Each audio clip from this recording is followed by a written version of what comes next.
الله په پاکي یادوي هر هغه چې په اسمانونو او په ځمکه کې دي او هغه برلاسه او د حکمت څښتن دی.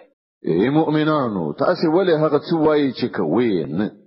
ای مؤمنانو تاسو ولې هغه څه وایي چې کوي نه؟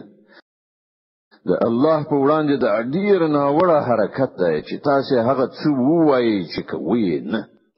د الله خو هغه خلق خوښ دي چې د هغه په لار کې په داسې شان سفتړلي جنگيږي چې ګواکې هغه یو محکم کړای شوی دیوال دی. او یاد کړه د موسی هغه خبره چې هغه خپل قوم ته ویلي و چې ای زما قومه تاسو ولې ما زاروي په داسې حال کې چې تاسو خو پوهیږئ چې زه تاسو ته د الله لېږل شوی پیغمبر یم. بیا کله چې هغوی له حق څخه کېدل غوړه کړل نو الله د هغوی زړونه له سمې لارې نه کاږي کړل. الله فاسقانو ته هدایت نه کوي. او یاد کړه د مریم د زوی عیسی هغه خبره چې هغه ویلي و چې ای بنی اسرائیلو زه تاسو ته د الله لېږل شوی استاد یم.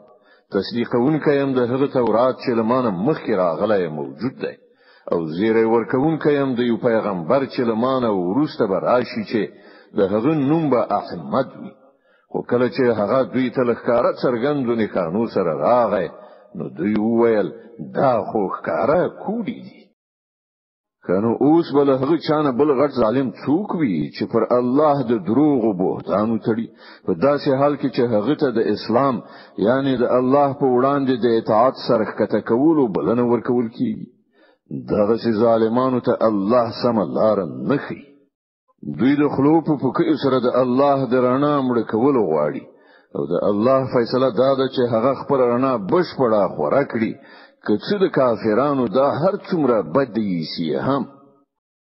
هغه ذات دی چې خپل پیغمبر له هدایت او حق دین سره لېږلی دی ترڅو چې هغه دین پر ټولو نورو دینونو برلاسه کړي که د مشرکانو دا هر څومره بد دي سي هم.